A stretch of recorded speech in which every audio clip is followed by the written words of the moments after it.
Culminating the release of the Nairobi Declaration on Wednesday, the just concluded Africa Climate Summit brought together leaders and environmental activists not only from across Africa but also globally to discuss on matters of importance to Africa in relation to climate change. As Africa marks its first ever Africa Climate Week, today we break down how Africa is contributing to global carbon emissions. Here is the report. Comprising about 17% of world's population, Africa contributes just 4% of global carbon emissions at 1.45 billion tons yearly, and it's considered the continent that will suffer the most from climate change. The just concluded Africa Climate Summit covered critical climate issues facing African nations, and especially climate finance solutions and green growth across the continent. But how do Africa contribute to global emissions? Africa accounts for just 4% of global emissions, but it suffers some of the worst effects of climate change. Today, I renewed my call for the world to step up climate action to avoid the worst effects of climate change, keep global promises to provide essential support, and help Africa make a just and equitable transition to renewable energy.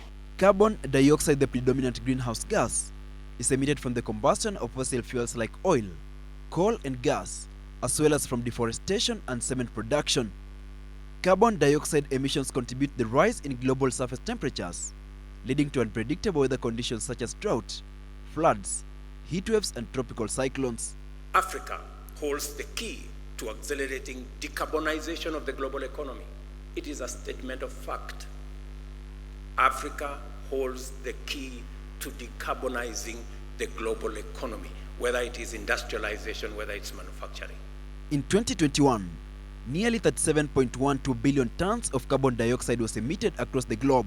According to Oxfam, the richest 10% of the world's population is responsible for more than half of all carbon emissions. Africa's carbon emissions are dwarfed by the emissions of other continents.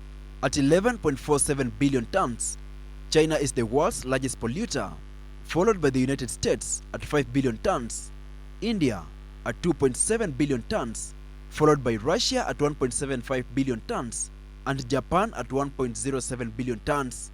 China is complicated in the sense that it is building and deploying more renewables than all the rest of the world put together. But at the same time, it is emitting a massive amount of emissions from coal-fired power, and it's building new coal-fired power plants. And we've raised that with them. We obviously talk with them about that.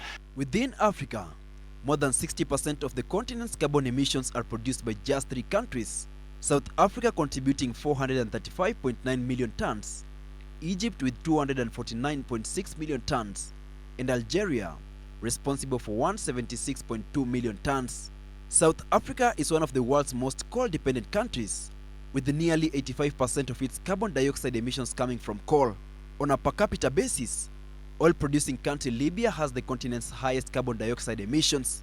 Conversely, many of the world's poorest countries across sub-Saharan Africa, such as the Democratic Republic of Congo, Somalia and Central African Republic, have the lowest average carbon dioxide footprints at about 0.1 tons per year.